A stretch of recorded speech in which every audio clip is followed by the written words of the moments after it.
cool intro music, and we are live. All right, what's up, man? Big Ten Breakfast, the Hangover edition. Yeah. Shane's with us with Go Blue Wolverines. May is back. What a wonderful week one. Happy week one, everyone. Happy week one. Heck yeah. Successful week one, except for Don't certain people, but no real big upsets. Was there? Gotcha. Purdue lost. I think they were only favored by a few points. And as we're talking right now, Toledo just took the lead on Illinois. So oh no. Yeah. Ooh, so we'll what see channel's about that on? Is that Big ESPN? Ten Network. Big Ten Network. But one thing I do want to mention before we kind of get into the grid of this, as I did just listen to your guys' morning podcast, and I finished it. First of all, I had a few notes because listening to that podcast after it was recorded and after seeing some of the games that went on today, I wanted to bring a couple things up. So first of all, I think I agree with Wisconsin after watching them play. I think they're going to win the West. Yeah. They looked really good today. I think they're my biggest winner of the day.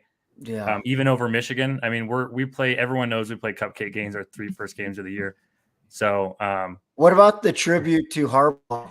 You know, I wanted to mention that. So not only did they wear the Harbaugh jerseys with the number 4 on them, but in the middle of the game, I'm not sure if you guys watched, our team actually did the eye line in the middle of the game. I did see.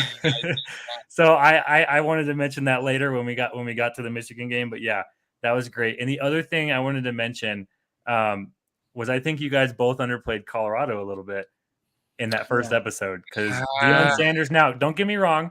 They're going to they're going to the Big 12, typical no defense, right? But they looked good offensively. So, but did they look good? Which I think they did look good, but I can't tell if TCU looks like shit. Like, it's so hard to tell when it comes to that conference because what pushback do you get? All of those touchdowns on both sides were wide the fuck open. Yeah, like absolutely. Travis Hunter is a beast. I'll give him. He is him, like Deion said. He is him. Now, the dude played 120 something snaps. I mean, yeah, that's crazy. And I can't really say anything bad about TCU because of what they did to us the last game we played in. But so that's rough. But they, considering what TCU people thought they would be, and then Colorado went 1-11 last year. Like that's pretty impressive what Deion Sanders was able to do. I think they had something like crazy, like 40 people in the transfer portal at one point on the offseason. So it's crazy how he just something like 80 new players. Yeah, exactly. So the way that he flipped that team, I could see him being a future NFL coach, honestly. Just the way if he continues doing what he's doing, which brings me to, I want you guys to talk about, I know your Huskers play them next week.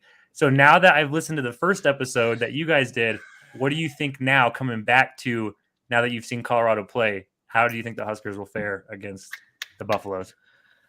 I don't think Nebraska is going to get into a track meet like that. I really don't see. I see them bringing that back to the Big Ten ish kind of score. Sure. Yeah, like I don't see it being I don't see us getting beat 45-10, 45-7. I don't see it. There's no. I don't. I really don't. I was really impressed with Nebraska's defense going against Minnesota. I think Coach Rule will get the boys together and get them. It's all going to figure out if Jeff Sims wants to, pull his head out of his butt and figure out how to play quarterback and not be, that. But I don't see CU. I don't see that game being, 50-7, 50-10. I see it being a lot lower scoring game. So I still take Nebraska. I'll take Nebraska. No, I get that. Yeah, I think, playing the Big Ten, any Big Ten team, I think they're not going to score that many points. No. Corey, what do you think about? I think Colorado wins this game for sure. Do you? And I agree with May. Like they're going to be forced to play a Big Ten style of football, which will cause them to struggle because they're not a power team. And I think you'll see them, as far as strength and conditioning goes, probably wear down quicker than Nebraska will. Yeah. So Nebraska definitely has a chance to win that game if they can stick to the ground and pound football and force their defense to hold them over long periods of drives. and then you keep that offense off the field. But there's no way Nebraska wins this game, because when it comes to Nebraska football, the last 5 minutes are all that matters. And we're like 46-20 against they these lose, bums. they lose the last 5 minutes of every game. Now, They do. who won the Nebraska-Iowa game last year? We gave it to Nebraska. Yeah, Okay. we won that. Okay. Mickey Joseph went out before he beat his give 'em. wife. Yeah, we give won that. We won that game. So okay, all right. So I'm gonna years. love y'all's rivalry throughout the season. I need to get an Ohio State fan on here for myself. So we can talk as well. The one other thing I wanted to mention from your first episode, was you did talk about the future Big Ten teams. I believe there's 4 of them coming right in the near future. Yep. I think UCLA is playing right now. Yep. But one thing I did want to note, I know they're cupcake teams, but Oregon, Washington, and USC beat their opponents today by an average of 54 points. Yeah. Who is Oregon? Oregon's 81. gonna, 81 against Portland 81. State. Pac-12 argument. Hey, I know you we dogged you a little bit on. I know Corey, you love to dog on new teams coming into the Big Ten, just private conversations I've had with you, but I love Washington. Washington scares me. That's my Washington. scary second team. Caleb DeBoer, Michael Penix Jr. He looked like a man. I mean, they started slow against Boise State, but they caught fire and they burned that whole coast to the ground. I mean, that was good game. That was a really good game by Washington. The team I'm scared of is Washington and UCLA. I feel like those will have the easiest transition to Big Ten football. It's going to be the one that's always ranked at the beginning of the year. USC is going to get slaughtered in the Big Ten for 2 years. I say for at least 2 years. You think USC, even though they made it the best, well, I guess they got beat by Washington. The defense doesn't change. If you look at Lincoln Riley's track record, he doesn't bring defense with him. He brings flash and glamour and 60-point games, but he gives up 56, 60 points too. Like he doesn't. He'll be fired or on to another job. He'll go to the NFL. Yeah, within 2 years. He might. Yeah, I mean, he'll probably do well enough with USC to get another job in the NFL. I doubt he goes anywhere else in college, though. No one's going to pay him what USC is paying, and he's living in California. Yeah, when Caleb leaves, I give it a year. I know that's probably not a hot take, but I mean, I don't see him because he's going to get into the Big Ten and realize that defense matters and then the trenches are really what matter too. And they just, that's why I think that Colorado-Nebraska game will be pretty interesting because like CU's all the talk all summer and everything was like their lack of depth on the defense and offensive line. Well, I was not impressed with Nebraska's offensive line. Our defensive line looked pretty good, but I mean, we're still transitioning into that 3-3-5. So, I mean, USC supposedly this it'll be the 2024 class, right? Coming in. Yeah. They've been preparing for the Big Ten, but that's freshmen. Yeah. You can't throw freshmen. Coming from a Nebraska fan, we played 2 starting tackles as freshmen, and they look like freshmen still, and they're fucking juniors. So I mean, that could be development too, but yeah. And the one that really needs to prepare is the coaching staff. I mean, he's like you said, Lincoln Riley's never played teams like the Big Ten, consistently anyway. Yeah, and what he's done. So what do you guys think? Do you guys want to talk about what the Big Ten did today? I know we can start with your Hawkeyes there, Corey. Hawkeyes. Before you guys recorded this morning, they hadn't played yet. So overall feeling of that game was sloppy. How do you feel about our sloppy second quarterback that we gave you?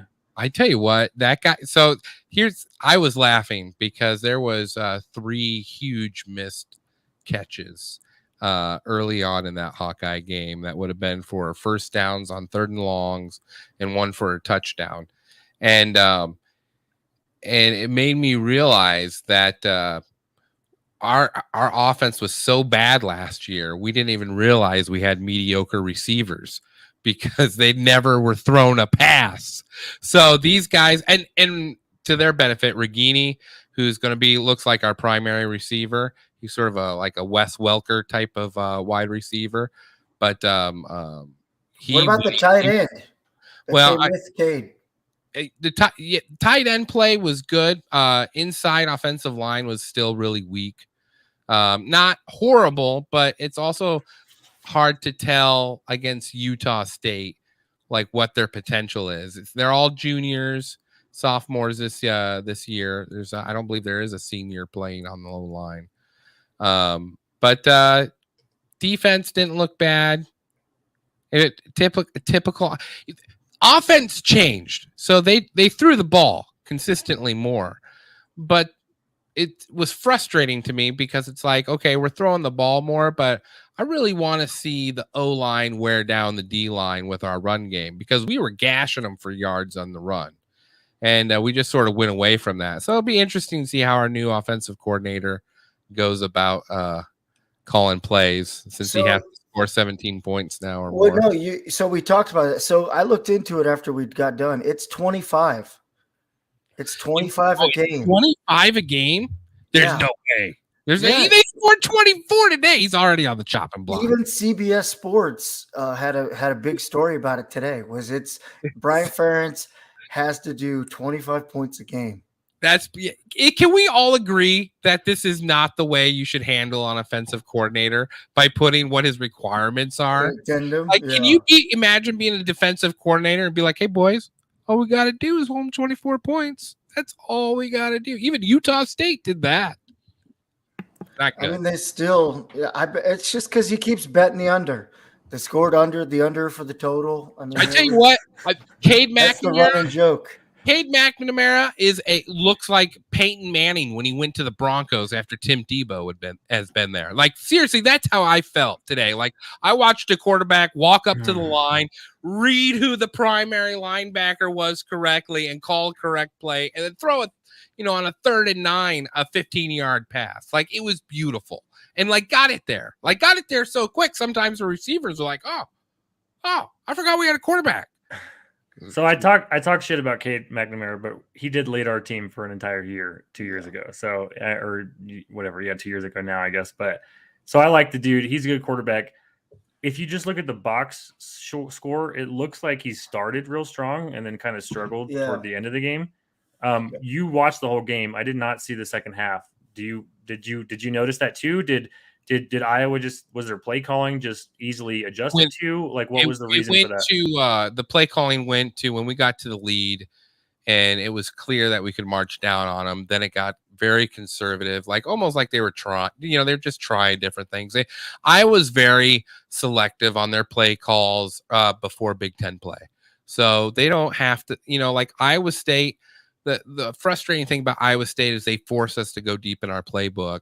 So other teams will then see like what our, desperation plays are and what, like our just formations that'll fuck with you. And so we try to keep that hidden in these games. And so that's what it felt like. It seemed like we had the 2 first drives memorized as to what we were going to do.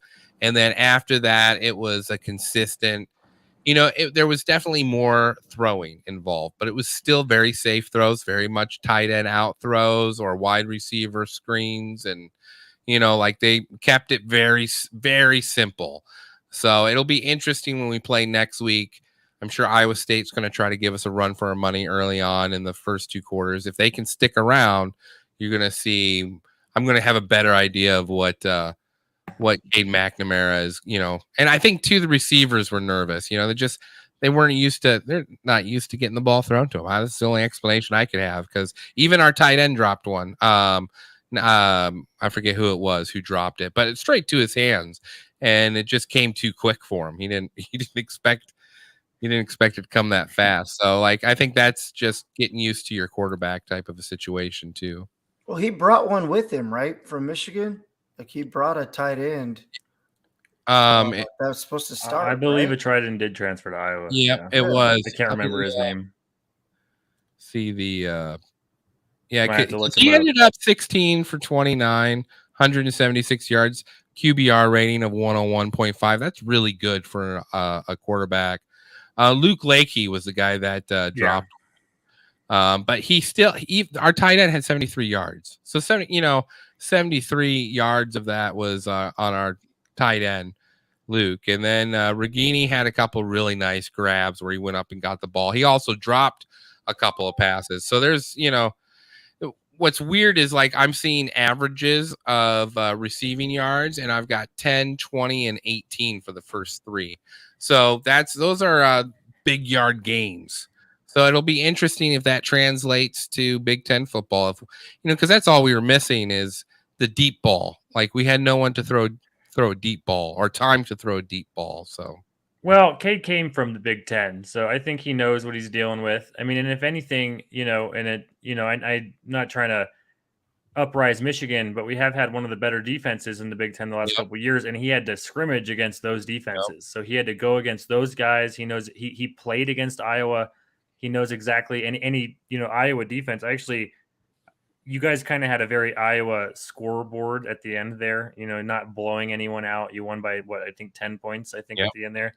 And one thing I wrote down here, actually, I kind of did a little tidbit for you here, Corey. You guys had less total yards, less total rushes, less rushing yards, less first downs, less passes, and less passing yards. You had about the same amount of penalties for similar yards, and you guys still won by 10 points. That's a typical Iowa. That same stat line happened 5 times last year in your wins. You guys had 5 times in your wins. You had less total yards than some of your opponents, which is ridiculous that you guys win games like that. And Iowa I can, and I know on the Nebraska side for you guys are always in it to the very end. I know Corey talked shit earlier and said it's a 5-minute game. At the last 5 minutes is where it matters. But I feel like Nebraska games, every time I turn them on, I'm like, these guys are right in the game with some. They're so close all the time. And it's a fumble or it's a pick. And both of your teams had very semi-similar, experiences in the first week. You were within 3 points, and Corey, your team, like, you looked great at the beginning. You let them score a few. You guys still kept a lead, and then your defense. It felt like your defense, even though you had less total yards, it felt like your defense really did it in at the end for you. So, well, and that's why Cade said he went to Iowa. He said that was his best chance to get into the Big Ten championship and to push the team over the hump, because he knew they were just a quarterback away. Like he said in one of his, because I remember watching a little clip of his where they were like, well, why Iowa? And he was like, well, why not? If you watch them, they're just a quarterback away. They always have great defense. They've got good, solid pieces and a great foundation. They just need a quarterback to make plays, and I can make those plays. And I was like, okay. Yeah, go ahead. Well, I'm just saying it'll be interesting because the O-line definitely was very sloppy coming out in the first couple of drives. A lot of fouls, a lot of hands to the face, a lot of that stuff. And so it'll be interesting because it usually takes about 4 games for them to completely gel, and they're not going to get any better after the 4th game. So it'll be interesting. Think too, this is like the first time in a while that there's not a Lindenbaum or a Wirfs. There's not like an NFL talent offensive lineman on that squad that anchors them. The past handful of years, they've had NFL guys that are household names. In the cycle of Iowa offensive line, this is how it works. This is the year where they become NFL prospects when they're sophomores and juniors, because this is where they earn their merit. So it's a matter of finding out which one of those guys. Usually it's all 4. Like usually 4 of the 5 are NFL prospects by the end of this year. So it'll be interesting to see how they gel, because they're at the physical strength they need to be. They just need a little gel time. That's all, just a little time to get everything smooth together. Yeah, if they can provide McNamara time, he's deadly. He's absolutely deadly. Well, and that was one of the reasons or the issues you had last year was your offensive line. And I know in the first episode you guys recorded this morning, I heard you talking about the game where I believe it was Ohio State. I don't think it was against us, where your quarterback just consistently turned it over and over and over. And then your defense got the ball and you were in the game until the very end where Ohio State kind of pulled away, I think at the very end. But it seemed like you guys really could have won. Like if you had Cade McNamara for that game last year, I think you beat Ohio State last year. Yep. And, I like Cade. I love him. And I really think that was the biggest thing that you guys are missing. I don't know if you have as strong of a tight end core as Iowa is like known for. Like you guys are known for your tight ends. I don't think you have that guy this year, but I think you could develop him with a better line. And I think that's something that Iowa's probably looking to do. And the good thing is our tight ends can block. this year. So even if they're not outstanding reception, and I think Luke is going to be that guy. He has some really nice grabs today, really nice snags. And of course he's going to be the primary target for this season. So once teams start covering up, Regini got one-on-one coverage. And so they started throwing, I never seen Iowa really take the one-on-one shot. Usually it's find the open spot in the field, and that's the shot you take. But they let Regini go up and get some passes today, and he went up and got him. So that's a good sign. That takes a little pressure off of the double coverage on tight ends. Oh, what do you feel about how do you feel about Michigan there, bud? Yeah, had my boy Eric Hausman, that transferred to Nebraska to Michigan to play linebacker. Did he play today? He did play today. I believe he was rotated in. When we played, everyone knows Michigan's first 3 games, Cupcake games. We won 30-3. Their final 3 points, if you guys didn't see, was literally on the final play of the game. They kicked the field goal just to get on the scoreboard. So we had linebackers roll in and out. I saw him on the field a few times. I don't believe he started today. Yeah. But I'll definitely keep an eye out on him. Yeah, that was a huge loss. I hated that transfer. Yeah, it's always rough seeing your guys. Even though Cade wasn't going to be our starter, we knew he lost the job to JJ. It still sucks seeing, especially interconference transfers. You're like, come on, man. Why would you? Because they mushroom stamp you, and you're like, you know what? Yeah. I could go over there and play for them. Exactly. And Cade knew. I think he recently just said they just said he got cleared from his injury, and he was already starting today and throwing touchdowns in the first. I think, Corey, what'd you say? There was the first time since 90-something? 1991. The first opening drive with a touchdown for the Iowa Hawkeyes. How ridiculous is that, dude?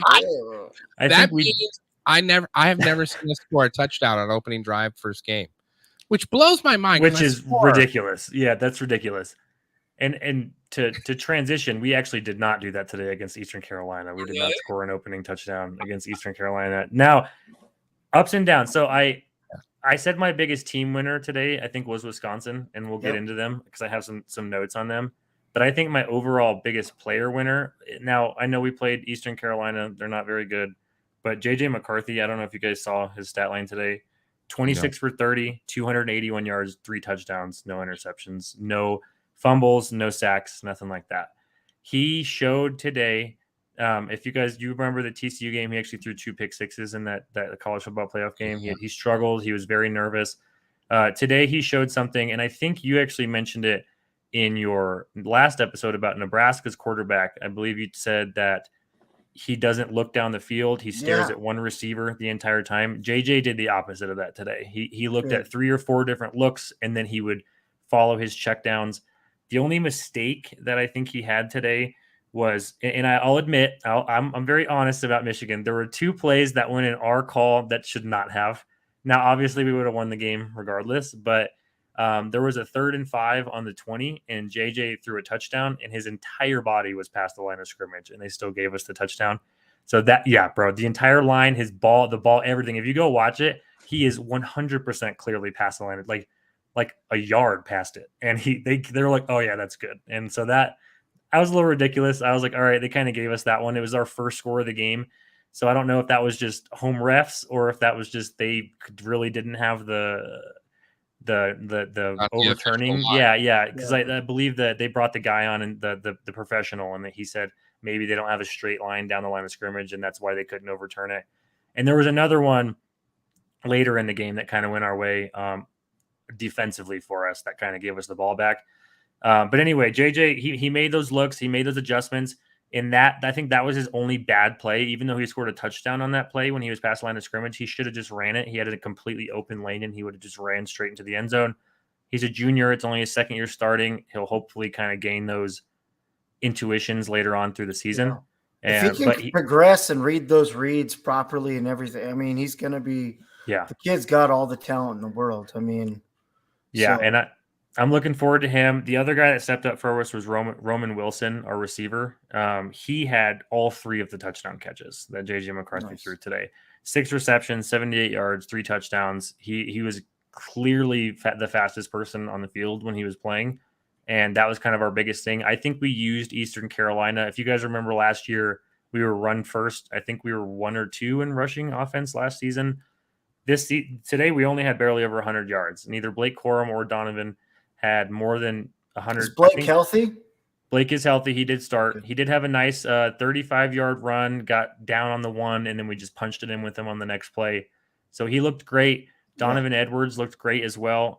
When Blake went down last year, he was a great, he stepped right into that role, and there was really not too much of a loss in production besides the fact of we only had one back doing it now instead of two. So we didn't have many rushing yards, but it looked like we decided to kind of use Eastern Carolina as a testing ground to see what could JJ be. Instead of JJ throwing 120 yards a game and us having 250 rushing yards, let's see if JJ can throw for almost 300 and then just have our running game just pound them down as much as we can. Well, that'll help too because the box won't get constricted. You'll be, your DBs, you won't have a crowded box. Blake comes in or Edwards, and then that's just your home run hitters left and right. I mean, that would be the ideal thing instead of putting 8 in the box and then hoping Blake or JJ can do something. Now you spread it out, show everybody that JJ can throw the ball. Blake's going to have a fucking field day this year. Yeah, exactly. And that's kind of how I felt. And I think the biggest reason that the biggest piece we were missing last year between us getting over the hump of like, yes, we beat Ohio State. Yeah, we went undefeated. Yeah, we won the Big Ten, but when we played TCU, our passing game was just suffering. And I think that was the biggest thing that kind of we came into. And even against Ohio State, we kind of had to hit him with a lot of trickery last year to even get some of those passing touchdowns. And now if we can get JJ to the point where he can just step up into the pocket and be that guy, if he can be the Big Ten's best passing quarterback this year, I think that's going to be the biggest hump that Michigan now moves on to the next level. Our defense, they don't look as aggressive as they did last year. We did lose quite a few guys to the draft. Last year, we in our opening game against, I believe it was UConn, we had 10 guys with at least half a sack each. Today, we only had 2. So it was a huge step off difference, about equal strength teams, I would say, Eastern Carolina and UConn. And that was a little disappointing, but we still held them to 0 points until literally the last 5 seconds of the game. Our defense looked good. We had an interception. We had one interception that I think should have been an interception, but was called back. And then, like I said, there was one other play where they probably would have scored a field goal at least on that drive, but they gave us the benefit of the doubt and we got the ball back. So all in all, I think Michigan played really well. I know no one really takes us seriously the first 3 weeks of the season because we play the most ridiculous teams and we don't play you guys played interconference. Iowa always plays Iowa State, which is always a tough opponent. So we don't really get taken seriously until about middle of the season. But I think sometimes I think it's a smart idea, especially with, I know Jim took his leave of absence, I guess, but of course he's going to do it against our first 3 week opponents, right? Because dude, I could go coach Michigan and probably beat whoever we play in the first 3 weeks. That's just how it's going to be. But and what's funny was the interim coach that we had today was John Harbaugh's one of Ravens coaches. So it's like, dude, he knows what he's doing. He's been there. He's done this. The defense coordinator? I believe so. Yeah. He was there. He was their D coordinator and he was our interim coach. And I think he will be for the first few weeks. And he was the Ravens clock management coach. So it's like all the guy did was learn how to manage the clock in NFL games with teams that are much more evenly matched. And then you just you throw them into a Michigan game where you have a lopsided match and it's just that much easier to allow that team to, to strive and succeed in these games. And I think what you guys remember, I think, does he come back right at the Nebraska game? Is that the game he comes back on? It's Rutgers, right? Is it Rutgers? Okay. You go Rutgers, then Nebraska. Yeah, okay, Rutgers and Nebraska. Yeah. So. Honestly, he could have waited till after Nebraska. Come on because y'all are coming into Lincoln again, right? I think we are going to Lincoln. Yeah, we're going to Lincoln. Come on down. Yeah. What are your? We didn't talk about what your thoughts were on the Big Ten East and how your feelings of Michigan overall season's going to go. And I think we how you feel? How you feeling this year about Michigan? Ohio. So I get the benefit of the doubt that I've now seen most of the teams play. I think there's only one Big Ten game tomorrow, if I'm not mistaken. I'm not sure who plays tomorrow exactly. I thought tomorrow's only game. Let me see. Is it LSU? Oh no, it's Northwestern at Rutgers, so nobody that we should probably worry about. So I don't think we have to worry about them. Northwestern every 8 years they're randomly good, but I don't think it's going to be this they're year. not going to be good. Rutgers hasn't for a been good long since time. they've joined the Big Ten. So honestly, so now that I've gotten to see a lot of the teams play, obviously I would have picked Michigan to win the Big Ten East at the beginning of the season either way. I still pick them. I don't know if you guys saw how poorly Ohio State played today. Yeah, I wanted to talk about will. that. Yeah, that So was to branch off of that, I think Penn State, out of all the top 25 AP rankings, Penn State's ranked 7th. They did win. They did finish their game while we've been talking against Western Virginia. They've won 38-15. Illinois won, unfortunately. They beat Toledo 30-28. They scored at the very end of the game and they won. I'm looking at it now. So Illinois did win the game. And I'm not too worried about them right now either. So, which is weird because, well, I mean, maybe not because Brett, he'll get them. That motherfucker will get them going. They're one of the toughest. Like Yeah. on the field, they'll smash you. Like they'll. And I believe you mentioned it in your first podcast. You said I think you have to play us and then Illinois in back-to-back weeks, and that's very unfortunate for your. And I think it was a short week for you guys as well. Week. So that's I don't know if that's poor scheduling. I don't know how that happens. No, I think Trev Alberts was like, "Oh, I got Matt Rule, so let's just get it." And I'm just like, "No," because even when they released the 2025 schedule, when it was just UCLA and USC coming, our schedule was ass. I mean, it was brutal. It's hell. Now with Washington and Oregon coming in, I can't even everyone's to get off track. I was listening to before the game started. I was listening to the Hell Varsity radio podcast that I listened to in Lincoln, and they were just like. They were like, "What? Everyone wants to jump on Matt Rule year 1, but don't they know what year 2 and 3 and 4 are going to be with all these new additions?" And then they made a funny thing, and I watched it. I went back and watched it on that last pick that Jeff Sims threw. You look at him. So he calls the timeout. They go to the huddle. Jeff Sims is eyes on Marcus Washington, eyes on him the whole time. They're running to the huddle. Eyes are on him. He goes, they get lined up. Eyes are on him. Everyone and their mom knew where the ball was going. Everyone. And I watched it back and I was like, my 4-year-old daughter, I could learn to read off of to pick a safety or go look elsewhere. I mean, he was just like, said, "Hike." And I was just like, no wonder. But anyways, enough Nebraska talk. No, it's a learning curve, and hopefully he can kind of overcome that. Why? I mean, the season. Our quarterback play. I mean, they were all referring him to be Jamal Lord 2.0, a great defense, and just run the ball. Jamal Lord, he couldn't throw out of a wet paper bag, but he somehow would make it work every once in a while. I mean, I don't know. It'll be interesting this week to listen to the news conferences and see what our plan is, but. I think if you can get a little momentum going and have a good game, especially like a team like Colorado is going to be a lot less subpar defensively than the rest of the Big Ten, then that can kind of help him with a little bit of confidence moving forward. I think stuff like that actually goes, especially in college, goes a long way. If we go 0-4, it's gonna be bad. If we go 1-1 and we split this and then we beat the 2 warm-up games that we scheduled, it'll be okay. But Northern Illinois, they won today and they looked pretty good. I know it's Northern Illinois, but I mean, they won. La Tech got beat. Yeah. And those are the games you don't want to have to even think about. Me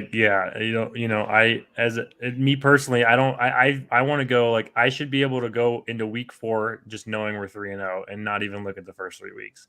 Yeah. And then every week before that should be like a 25-point blowout. That's what I expect because we scheduled Cupcake. Those are the ones you don't want to worry about. But hopefully he can tag it together. And as long as you guys, beat the fucking Hawkeyes, then I think it'll work out all right? That's not nice. That's not pleasant. Listen, I mean, we're all very cordial. We're all at 3 wins. We're expecting 3 wins. And if we get more than that, okay.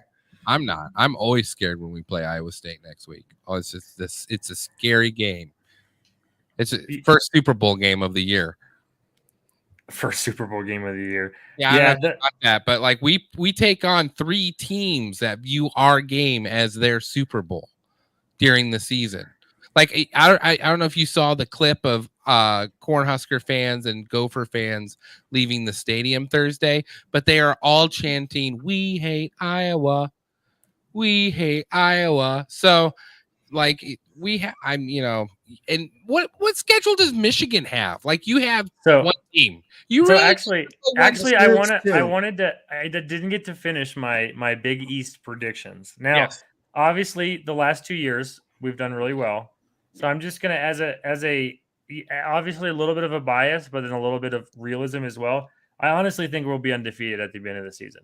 Now, the only game that I think we might lose, especially after watching the first week, is we play at Penn State this year. Yep. That is the only that they're going to white out. There's going to be a whiteout. 110,000 people. Yes, dude. And they now I don't know if you guys watched the Penn State game last year. If you look at the final box score, I think we beat them by like 20 or 30 points. Like we ran away with it in the second half, and we had a ridiculous second half team last year. But they at the beginning in the first half, it was like I think they were up.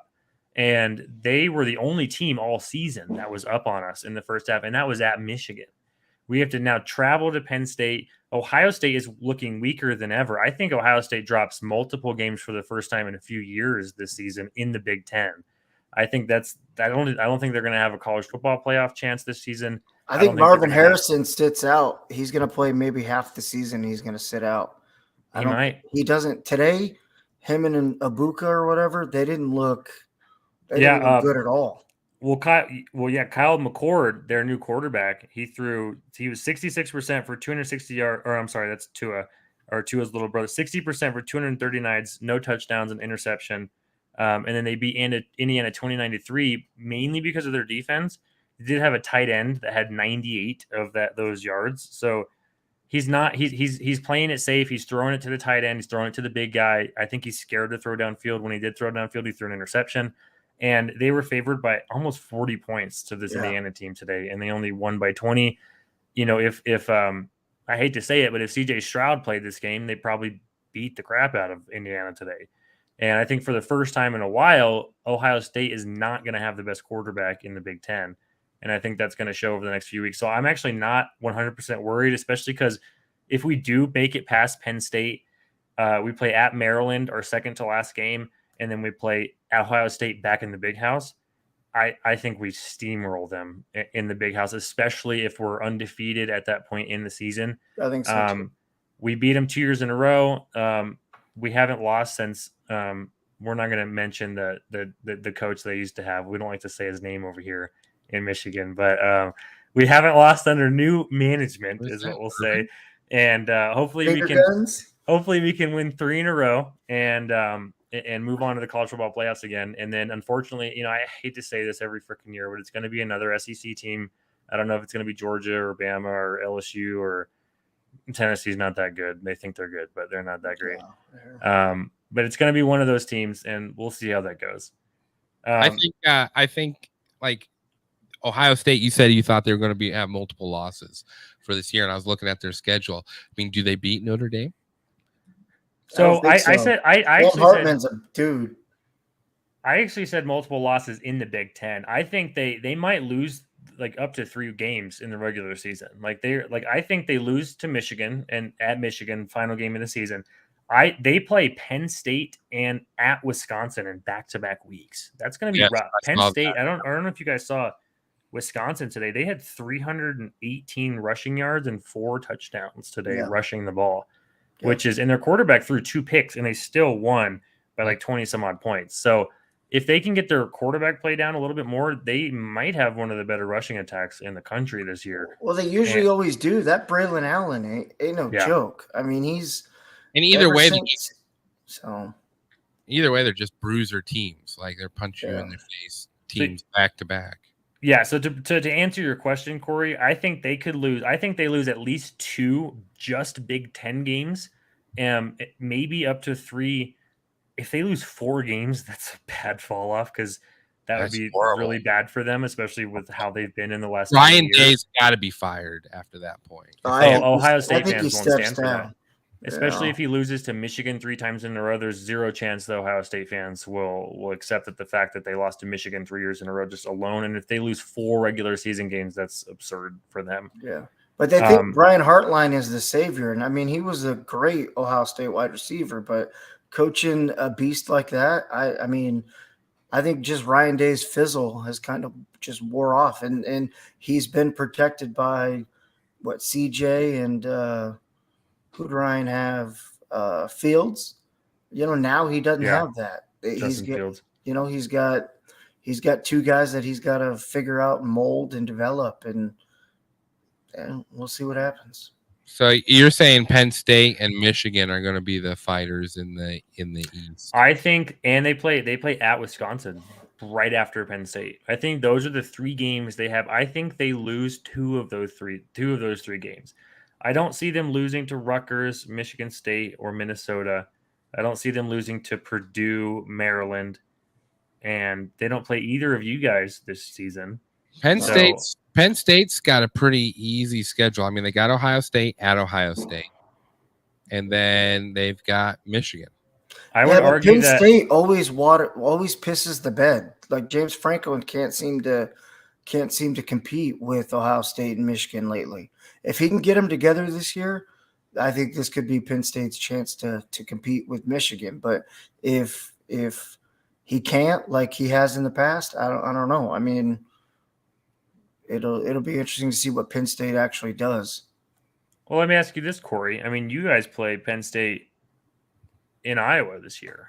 Like, do you think you can take out Penn State this year if they were similar to what they were last year? I think they were a top 10 team at the end of the year last year in the rankings, and they look like they're ranked 7th now. They beat Western Virginia today pretty easily. So I had to check before I answered it, and it has been confirmed, but it's a night game.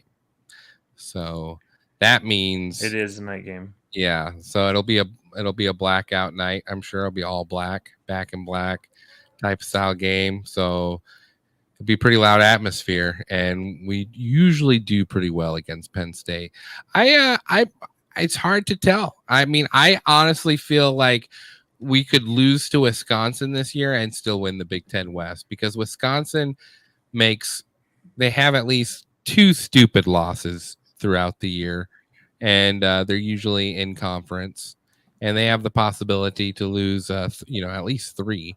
So if we can beat Penn State and we take that first quarter of football and are 4-0, I'll be feeling pretty good. I'm looking at Wisconsin's schedule, and I think they might have one of the easier ones in the Big Ten this year, man. I think they're going to be 5-0 coming to Iowa. Yep. Right. They play you guys, and then they play an Illinois team that very underperformed today against Toledo, which is a little concerning. Illinois, I don't know. Illinois, I think, has got potential to.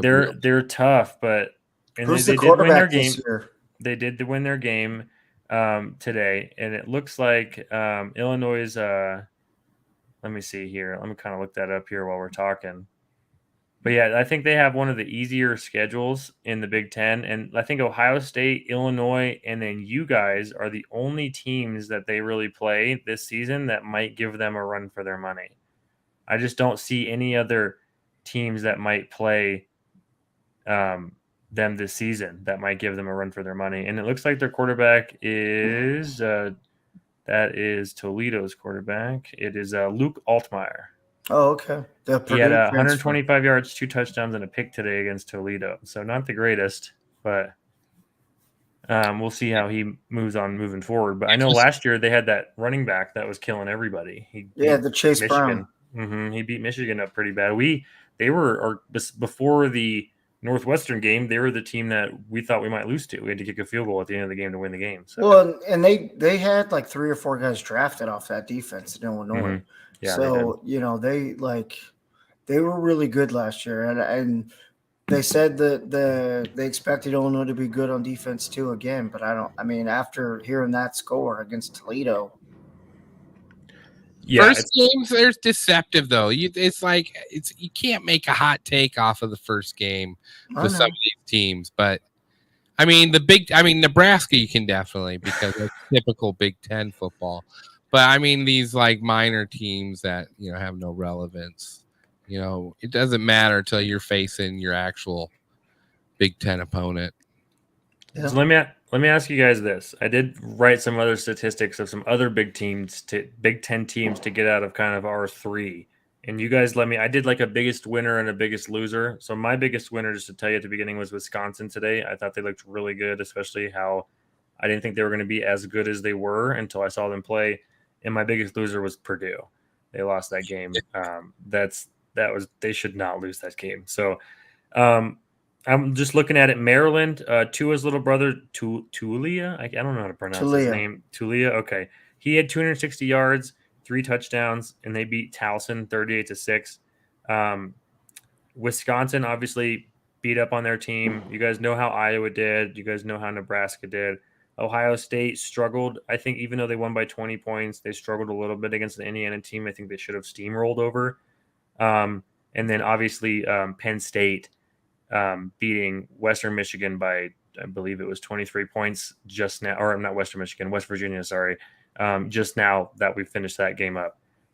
If you had to pick a biggest winner and loser of the Big Ten, I mean, we're just going to assume Rutgers and Northwestern tomorrow is not going to matter because, like, whoever wins that game, doesn't that automatically make what is it? It doesn't mean anything. Like, so who do you guys think, if you had to pick 2 teams today that impressed you and was very underwhelming, who would you go with? Oh, well, biggest winner, and I can't pick Iowa because I feel Iowa's a big winner here. We had over 200 yards of offense. You can pick your own team. 18 months since I've seen Iowa go over to, well, that's not true, but it's been a long time since I've seen an efficient offense. So I'm saying biggest winner is Iowa's offense because it still leaves Brian Ferentz not getting a bonus for the fact they scored 24 points, but we actually have an offense now. So that's enjoyable. Biggest loser is the Nebraska Cornhuskers with yet another year of having to sadly deal with a last-minute loss in true Nebraska Cornhusker fashion. So biggest loser for sure is the Nebraska Cornhuskers this week. Why? I'm going to say I think one of the winners is a sneaky team that I think could surprise a lot of people this year is Maryland. I didn't watch that game, but I think they have the pieces. I think they were building something really good last year. I'll be surprised if they're not really competitive in the in the East? Yeah. So and then loser, I mean, I'd have to. I don't know. I'm not going to say my team, but I'm going to say Ohio State, I think, just because you have all this talk about, Marvin Harrison Jr. being, generational and that Ibuka or whatever, the other wide receiver is supposed to be really good. You got all these pieces and like I said, it's just week 1, but they seem beatable. They seem like there is obvious cracks in the armor. And you might as well get it while it's hot. They could change it. I mean, they could get it all together and it could all, figure it out. But like, if it was, to not take, your answers of Wisconsin, Ohio State. I mean, I do like Maryland, and I mean, I think the obvious is Ohio State. I mean, Purdue. I love Ryan Walters. I think he's going to be a dude. I think he's going to get Purdue headed in the right way. Not this year, but I could see Purdue being a force. But yeah, I would have to say Maryland is a winner and Ohio State is a loser. Yeah, and to branch off that, he had 2 receptions for 18 yards, Marvin Harrison Jr. today. Yeah. So considered, I think he was heralded like the number. That's not on him though. That's what I mean. Like that's on your marketing team going over and beyond and putting. I mean, I feel like that's just a ridiculous amount of pressure to. But everything I heard on halftimes and everything, like listening to it on my phone while I was working and watching it when I got home, they said he didn't look interested. He looked like he was going to pull a Jackson and Jigba and just kind of, he met the standard and he's just going to ride on to the sunset and then not have to play because why play? You could get hurt and blah, blah, blah. He's already submitted as a first-round pick. So, why tarnish that? Why go out and know that your quarterback situation is not ideal? Why deal with that when you already know you're going to make millions of dollars getting drafted, in the top 5 probably next year? Typical Ohio State player. Yeah. The only other question I have for you guys, I know we're at about 50 minutes right now. You guys picked your East winners? Did you pick East winners? Yeah, you picked your West winners. I'm sorry, West winners. And I think I believe I picked Wisconsin at the beginning. Who is your East winner and why? I can't. You're just doing this because you want to hear it. You want to hear us say. No, give me. You picked your West winners, and you asked me at the beginning of the episode who my West winner was as well, and I gave you Wisconsin because of their performance today. I mean, you can say Rutgers for all I care. No, because we're gonna get a clip of these beliefs and then play them with the actual clips of what happened. I mean, it does look like Michigan. It looks like Michigan's gonna run the table over there. It looks like a very weird year for the East and Michigan's playground. But Michigan can do stupid shit. Like, they are known for being stupid and losing games. Yeah. I mean, it's fair. The way I look at it, you could make this a 3-pony race if you want. You could break it down. Michigan would be your obvious, right? Penn State, if they get good quarterback play and they don't piss the bed on, against Michigan and Ohio State, and they show that they want to compete in the East, okay, you can make an argument from there. Like I said, my sleeper team is Maryland, and if all the pieces add up and Talia plays legit and that defense stays firing, they could shock some people. And don't be surprised if Maryland is super competitive in the East, but it's Maryland. When was the last time they were awesome? Vernon Davis? I mean, I don't even know if they were awesome when Vernon Davis was there. I just remember Vernon Davis being a freak show out there. What about Michigan State? Like, it's Michigan State little brother conversation right there. Mel Tucker is a fraud, like I said earlier. Mel Tucker is bamboozled. Pretty sure the last big news that came out of Michigan State was their players getting arrested for assault in a tunnel. So, Michigan State, they're the best in basketball, and that's probably where that ends in the Big Ten. So, I'm a big basketball fan. When did they beat you guys? Was it 3 years ago they beat you? Actually, I think they beat us 2 years ago because they beat us the year that we got ranked ahead of them because they 2 years ago because they won. I think they were ranked like 4th and we were like 3rd or something like that. That's right. Beat us, but then they lost the last game and we beat Ohio State, so then we jumped them and everyone was upset about that, and that's kind of how that happened 2 years ago. And then last year we went into Michigan. I think we were in Michigan State last year, so we bring them back to Michigan this year. Obviously, I'm not too concerned about them. I think they won their first game, right? I think I told you they played Central Michigan. Yeah, I think I told Corey, I was like, hey, look, Michigan State's leading the Big Ten. And he said, that's the last time that happens. So I think that's where that conversation starts and ends. So you guys picked, did you both pick Wisconsin to win the East, or did Corey pick Iowa? Or I'm sorry, the West. Did Corey pick Iowa? Because of course he's going to pick Iowa. I don't understand why that's regarded as so not a logical selection. My STEM question is: does the East or West win the Big Ten this year? Long-term question, right? That's a good question. Does the East or West, regardless of if you go in there with 3 losses versus a team with 0 losses, does the East or West win the Big Ten this year? I'm gonna say. How many years in a row has the East won it? I don't even want to. I honestly don't know because I know Michigan's won the last 2, but I don't know how many before that because Ohio State was on a run for a while, I think. Wisconsin went on a visit, right? They were, or no? Was that against Ohio State? Mm-hmm. Was that 4 years ago? Yeah. It's usually been Michigan or Ohio State. We've only won it the last 2 years. Ohio State has been beating our ass the last, for a while before the last 2 years. So. The closest time I remember the West winning it was when Iowa played Michigan State, and it came down to Michigan State was good like a few years, like 8 years ago, 6 years ago, weren't they? They went to the college football playoffs actually. One of the first ones. Yeah. All right. So who wins the East or West this year? I'd like to say the West. Yeah, the East is more like a clown car right now, where it could be anybody that comes out of that mug. I think the West, just because you got to, you almost by default, like you ride that Michigan just heat wave, and you see what shakes out. They're to be beat, so the easiest answer is Michigan, and then whoever wants to challenge. I mean, it's what was it, Purdue last year that we played Nebraska's help. We played Purdue in the Big Ten championship game, I believe, right because we knocked after the Ohio Iowa State game. out of it. Yeah, and the year before that, we made Iowa fans turn the television off.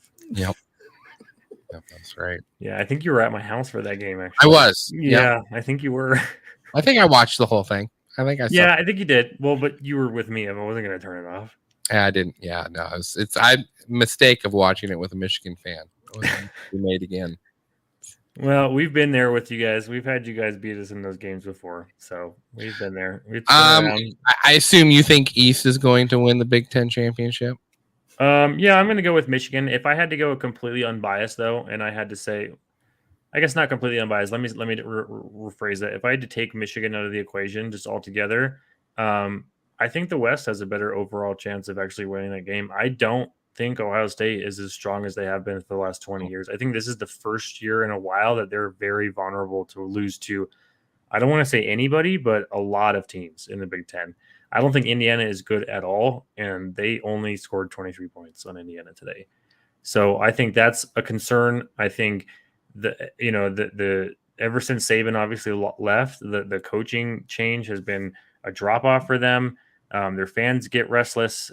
They're obviously a huge fan base all over social media everywhere, and I think that can get to the players, especially in a college atmosphere.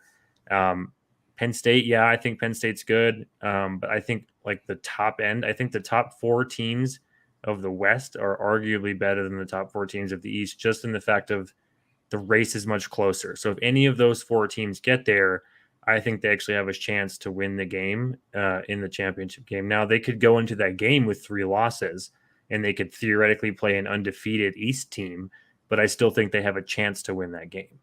Yeah. I don't think the Big Ten is one of those weird conferences where you can play a team that has 1 win in the 10th week, and you will be down in the 3rd quarter to that team. And you're like, what the hell? Yeah. I thought we were going to beat this team. Well, it's weird. Go ahead. No, well, go ahead. I was just saying that's why I didn't think it was that weird Ohio State struggled today, because it is in the end a Big Ten team, and as they did still own. They own their game, but it's not, those are not easy games. Any Big Ten game.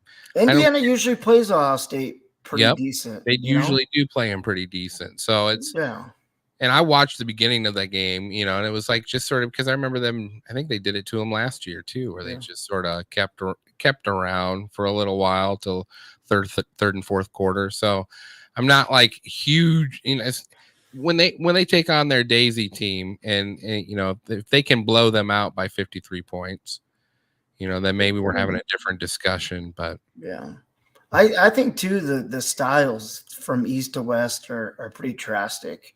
Maybe not drastic, but like the West, like they are almost a carbon copy of each other. They just punch the shit out of each other.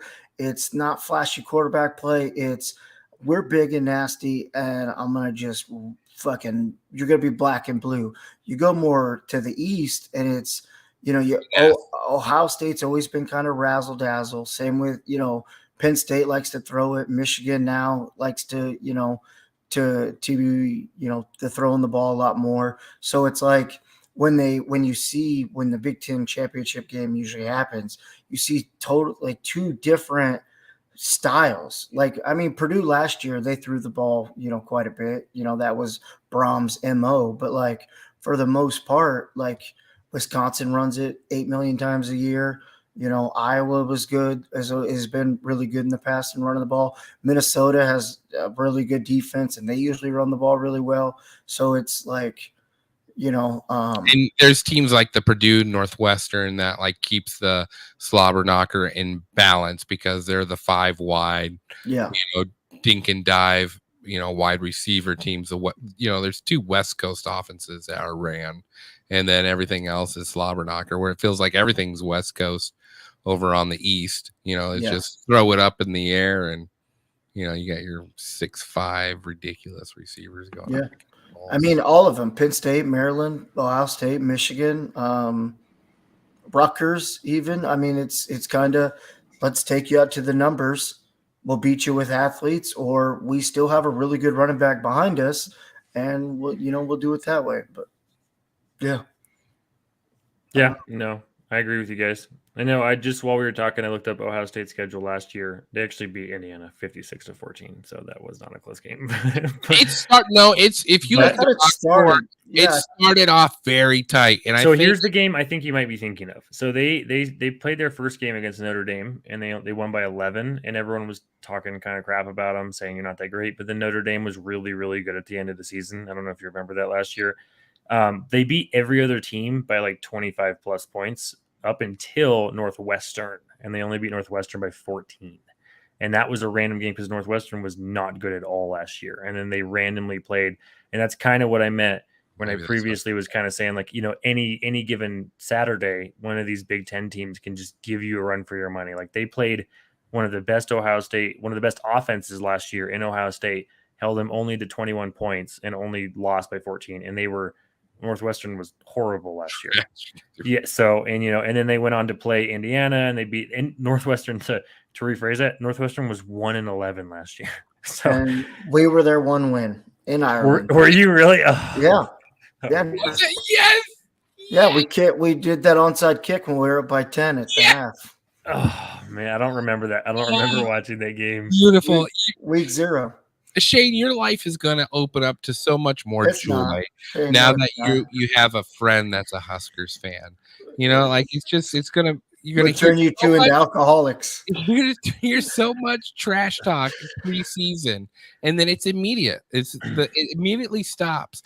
God forbid they win their first game one year, because they will be talking about national championship. Corey, I really hope we don't do this podcast for like 2 or 3 years, and then Nebraska goes on and wins like 11 games in a season, and he's clipping all this just ridiculousness you're talking about. I won't do any of that. I won't. I won't go out of my way to clip anything. I'll just. I think I will. Yeah. It should be done just for. It's not going to happen. That's why it doesn't bother. So you guys play each other this year. Last game, I mean, right? You're the rival week. Are you guys rival week together, right? Yes, it's Heroes Week. Where's it at this year? It's Iowa. Should be. We played you guys in Iowa last year. Oh, no, you're right. Yeah, it's in Lincoln. Yep, it's in Lincoln. So does Nebraska run it back? Yeah. Matt Rule will get that shit figured out. No, you weren't here 4 years ago when Scott Frost was the chosen child, and he would figure out how to beat Iowa. So listen, it broke my heart that Scott couldn't get it figured out, but Scott just cared about fishing and hunting and not tackling at practice. So they fired him because the Iowa kicker blew kisses to him after beating him as time. Did you know about that? Iowa kicker? No, I know. I wanted to drop kick that fuck. I know you guys like love your punters like no one else. So the kicker that punter is pretty badass for Iowa. Iowa. And they always have a crazy stat where it's like Iowa has the most punts in the 20-yard line. I'm like, I mean, Tory Taylor was getting Heisman chatter. He should have gotten Heisman. There was no better player for a team than that punter. Like, it directed the game management to a T, better than any quarterback has ever. Like, here, you guys are going to start at your 1 for the rest of the day today. Yeah. So anyway, I really hope that Iowa game, regardless of how both your teams do, I hope that game comes down to the difference between Iowa making the Big Ten championship game and not. And I hope you lose it, Corey. That's really not. I hope that's the difference. I hope Nebraska's the reason you guys aren't dancing in the Big Ten. Cade McNamara, the quarterback you gave us, won't allow that to happen. So, yeah. Well, we'll see. And isn't that poetic justice? Like, you guys make it to the Big Ten championship, and the quarterback you cast off takes a ragtag team from the urban streets of Iowa City and whoops up on Michigan in the Big Ten championship game for the first Big Ten West win in Big Ten history in a Big Ten championship game. That's And, if your players don't get all suspended for gambling. Yeah, and you guys got a tougher division, I think, to make it out of than we do. It's going to be rough. It's gonna be tough for you guys because you guys are all gonna be. I think there's 4 teams that are gonna be neck and neck in that division. Any Big Ten West team you predict to have only one loss or no loss? Only one loss. In the Big Ten Conference. In the Big West? Ten Conference, Yeah, only in one the loss. West. I see a 2-loss team winning the Big Ten. Do you now? You think where's Iowa's 2 losses coming at? You're an Iowa fan. Why don't you tell me where Iowa's 2 losses? One's Nebraska. What's the other one? Let me look at the schedule here. Not Nebraska for sure. In the Big Ten, I feel like Wisconsin's a loss. You think Wisconsin's a loss? Yep. Let me see. What happens if we're hyping up Wisconsin and Tanner Mordecai can't get it figured out? Well, that's going to be interesting. What we're hoping for. Yeah. Well, here's the real deal. Wisconsin's toughest 3 games come 3 weeks in a row. They play home against Iowa, at Illinois, home against Ohio State. How many do they lose in that 3-game stretch? They lose 2 or just 1? Yeah, I think 2. I would think 2. I think they beat Ohio State in Wisconsin this year. Well, I think if they can pound it against Iowa and just run that defense ragged, that'll give you a good idea how they're going to do. If Wisconsin's good, that's what they do. That's how they win football games. If they can't get any quarterback play, they're not going to win the big games. So they'll win the little ones for sure. Iowa has 3 rough road games this year. You play at Ohio State, at Penn State, at Wisconsin. That's 3 rough games. I don't think you guys get out of there with only 1. And who else is going to compete for it? Purdue lost today to who did they lose to? And I don't think Gophers are that good. So the Gophers, I looked at their schedule. They have a rough schedule as well. They play Michigan, they play Iowa, they play Illinois, they play Ohio State and Wisconsin, and they play at North Carolina this year.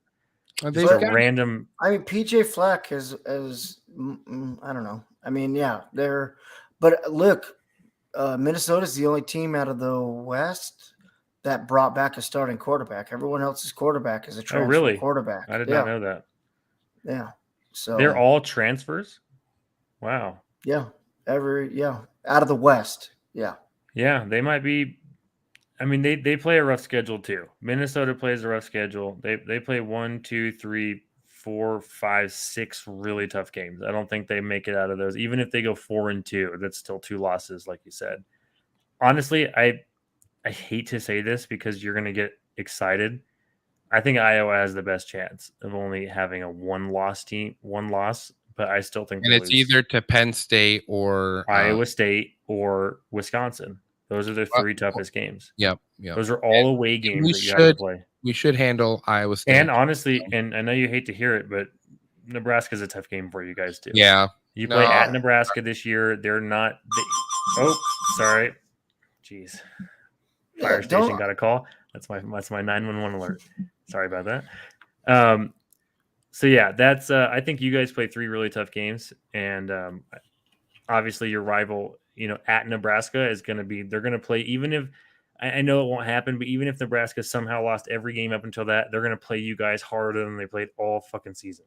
So I think that's going to be the game you guys. You're still going to struggle with it. So, and I'm not going to count Nebraska out. I mean, week 1 was not what I wanted, but I have a Matt Rule. I just don't see. I mean, you got to go with history, and Matt Rule's first years at Temple and Baylor were disastrous, but we aren't. Our roster isn't as depleted. What scares me is our roster has talent, but our talent is got a bunch of bad apples, or it's got cancer in it from all the use and abuse from Scott. You know what I mean? Like they have that ingrained in them. Oh my God, it's a tight game. We're going to lose this. And if Matt Rule can't shake that out, then this first year will be a shit show. But I will guarantee you he will bring in the talent and get the guys bought in, and we will become dominant like we used to be. I'm telling you, Matt Rule is the dude. Honestly, I just feel like we have a lot of talent on this team that is just snake bitten. I'm tearing up. Yes. It's beautiful. Well- this hope is beautiful. based off how the Big Ten is this year, and just based off of an early week 1 that we've had, this might sound wild to say, but I honestly think their ceiling, I think they could get 8 wins, dude. Yes. That's a lot to say. I understand that, especially for Corey. Listen to this. I think you guys can win at Colorado. I think you guys beat Northern Illinois. I think you beat Louisiana Tech. I'm obviously going to be biased. I think Michigan wins. I just want to lose to Michigan by 17, under 17. Keep it. Listen, I was at Nebraska, Michigan, 2 years ago when it was in Lincoln when were you? Adrian fumbled. Yeah, Was it? That was a close game, wasn't it? Yes, all Yeah. the way to when he fumbled. Adrian Hutchinson caused that Yeah. fumble, and they didn't blow it dead when they should have. But hey, I was Yeah. there. My heart was broken in person. I don't know. We talked about this in the first episode, but you're going to hear these classic Nebraska excuses that come out. I did hear you Yeah. talk about that. You said you were going to make a montage or something. And Yeah, there was play two, them all together. two this evening. So I'm What gonna. were they? What were Yeah. they? I gotta read this. Okay, I'm looking at Michigan. You get Michigan, Wisconsin, Iowa. If you lose those 3 games, you win the rest, you're an 8-4 team. Like that's pretty good. Like that's honestly and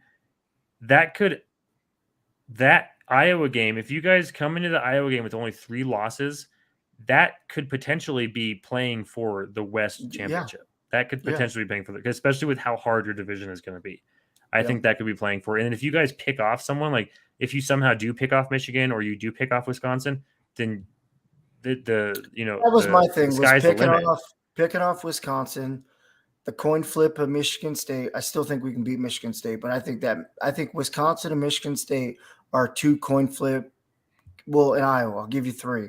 Are 2 or 3 coin flip games where that would really send us in either direction. But yeah, and you guys always play so close. If you can just get over that under 3 you win by 3, then that's a completely different team you're talking about. Yeah. And you're now competing for don't give us hype. Don't put us on that choo-choo train because we're coming. Dion thinks he's coming. We're coming. You hear that, Corey? They're coming for you guys. I mean, we do. No, we have to play you guys too. We have to play you at the end of September. I root for the Big Ten and non-Big Ten games. So if Dion can get humiliated by losing to Nebraska, which make no qualms about it, would be a humiliating loss for prime time to lose to a team like Nebraska. I'm all for it because it makes the Big Ten look better. So that when we beat, consistently other Big Ten teams beat Nebraska, it looks like a quality win. So I know we're probably trying to get out of here soon. Yeah. Who has a richer history, Nebraska or Iowa? Nebraska. Iowa for sure. We have national championships. We do too. I think the last national championship we both have was a shared one together with Nebraska in 1997. Yes, I think we both went undefeated. We played separate bowl games, and we should have won the one in '98. But we were considered co-champions with Nebraska. I think that was the last one we had. So you think that was Harbaugh, wasn't it? Or no, that wasn't Harbaugh. No, that was not Harbaugh. I think that was. Is your stadium named after a guy who died in World War II after winning the Heisman Trophy? I can't remember if that's. No, you just had to pick Memorial Stadium, right? That's what it's called, just for everyone. Just wrap it all into one. That's right. That's right. Yeah, because we don't just signal out one person because we're bigger than the cause. I think it's they just throw Nebraska troops in the front line of fire immediately because it's just hey, they got a Memorial Stadium, so it just counts. Oh, goodness. Well, we can't all have hospitals next to our stadiums to be, generous people while we wave to them during our games. Pleasant. Yeah, I know. Or we can't be a piss poor team that kills probably multiple kids in that hospital. Okay, all right. Well, that's a little dark. That's a deep dig, and I did not mean that. No, just mention the weight training coach that they had. Do you remember that guy? You remember the weight training coach Iowa had a couple years ago? I believe the correct term for that is nigga, please. Yeah. The show is canceled. Yeah, you may as well cut the last 15 minutes of this episode because hey, Twitter allows it. Twitter does it? Oh, okay. Well, yeah, you could just put your name as Jamal in the future Jamal. episodes. I'm allowed that. Kickers and Kinnicks. The one during basketball season, I'll be the one Jamal on the lineup. Last college football thing. Each of our teams, our own predictions, what we're going to do next week. Give me a score, what's going to happen, and then we can get out of here. Do we know the over/under for Iowa State? Let me look. We'll pick it up. Let me see if I can look it up real quick while we're sitting here talking. Because that's going to be. Keep the talking going here. Corey. I think that'll be the closest matchup. Who's Nebraska play next week, May? See you. Oh yeah, so it's two big games between three of our teams, and I would definitely. We played Las Vegas. That's not a big game. Not a big game at all. So two of the three. That's what. Okay. Iowa is favored by 3.5 points at Iowa State. That's not good. Nebraska. Colorado is favored by 2.5 points in Colorado. I'm taking the 2.5 points. You're taking Nebraska plus 2.5. Yeah, I took him with the 7, and I took the under, and at least won some money last week. Or I mean, Thursday. There you go. Yeah. And then Corey, you're favored by 3.5. Would you take Iowa to cover the 3.5 point spread? Yeah, I would. I think they win by at least 7, at least a touchdown. Yeah, because Iowa State, they lost their starting quarterback, didn't they? Yeah, they're a little weak this year. Yeah, they're a little weak this year. So I think we should be able to roll them, even though it's in Ames. Yeah, we don't have a spread, but it's probably going to be in the 30s or something. We play UNLV at home, so I guess I'll take it, but I don't know what the spread's going to be. So what UNLV? What are they doing? Dude, we give these teams a chance. Like we literally pay these. You pay for their athletic department? We pay like $1 million to have these garbage teams come and get their asses kicked every single year. Like I think we played UConn or it was Hawaii. No, we played Hawaii last year. We paid them like $1.5 million to lose by 55 points last season. Don't worry, we paid Georgia Southern to come into Lincoln and beat us, and we paid them $1 million or something. Like, yeah, that's rough. Well, I mean, we get to top it off with Bowling Green the week after, so oh my god, we get to and then we get into Big Ten play. So thank God. Not really, it's Rutgers, but yeah. Then we play Rutgers. Yeah, any team that's named Scarlet Knights shouldn't be. Well, what are our thoughts, real quick, on the? I know they're not Big Ten games, but LSU, Florida State, and then Clemson. Oh shit! Who does Clemson play on Monday? They have the Labor Day game. Let me see. Monday.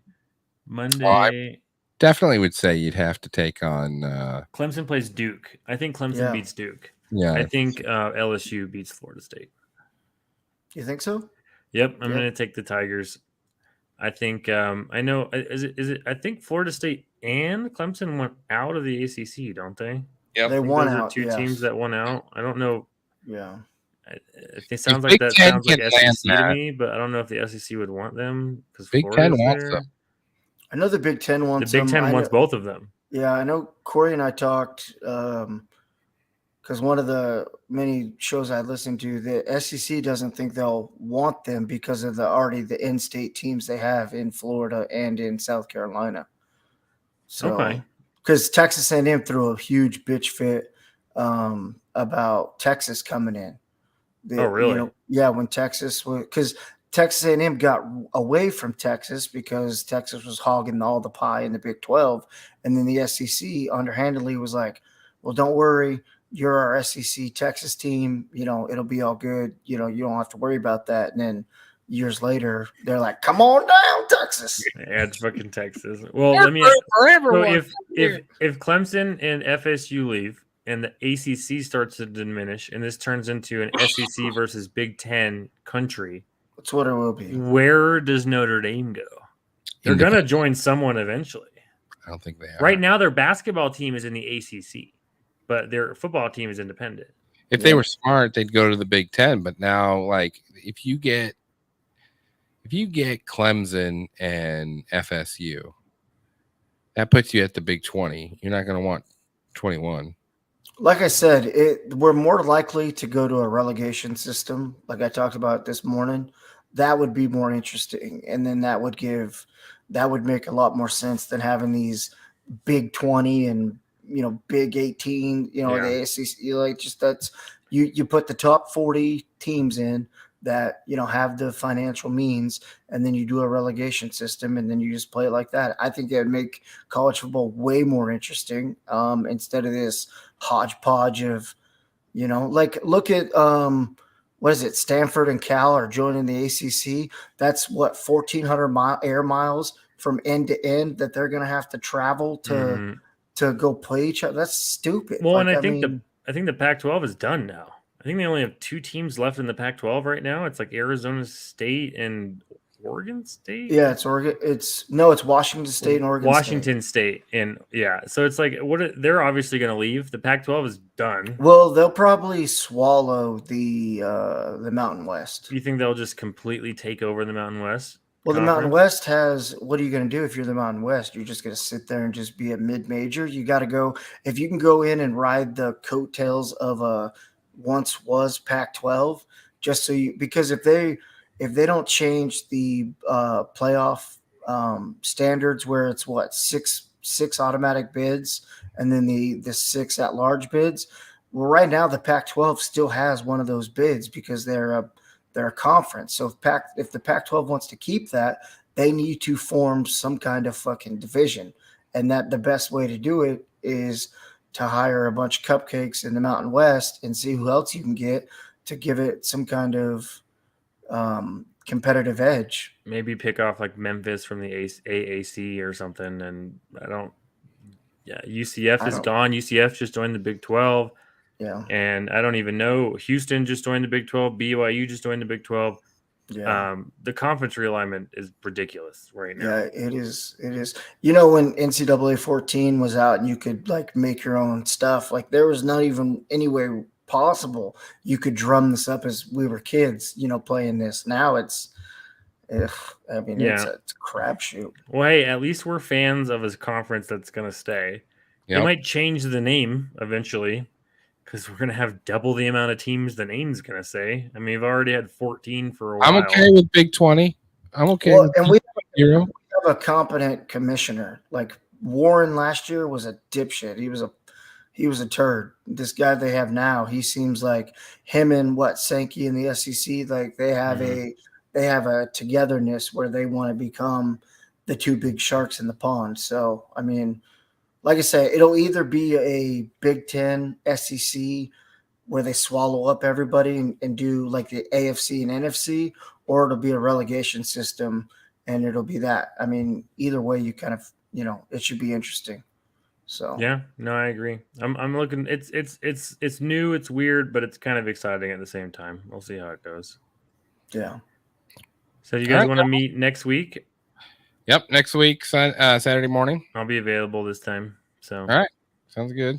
And I should be off Saturday because I threatened to walk if I wasn't off Saturday. So we'll see that. Well, you'll get to experience False Hope for Saturday kickoff, and eventually let's do one of these. I know Corey, you threw the idea around where maybe we all get on and watch a game together. Yeah, and like we either watch an Iowa game or a Michigan game. I know Iowa and Nebraska have more interesting games this next week or two, so maybe one of you guys, if you're interested, we can hop on and we can all watch the same game together and kind of get like a live reaction. Do the primetime game, Nebraska and Colorado. That'd be good. I'd be cool, and I'm here in Colorado, so that'd be kind of fun to. How would we do that?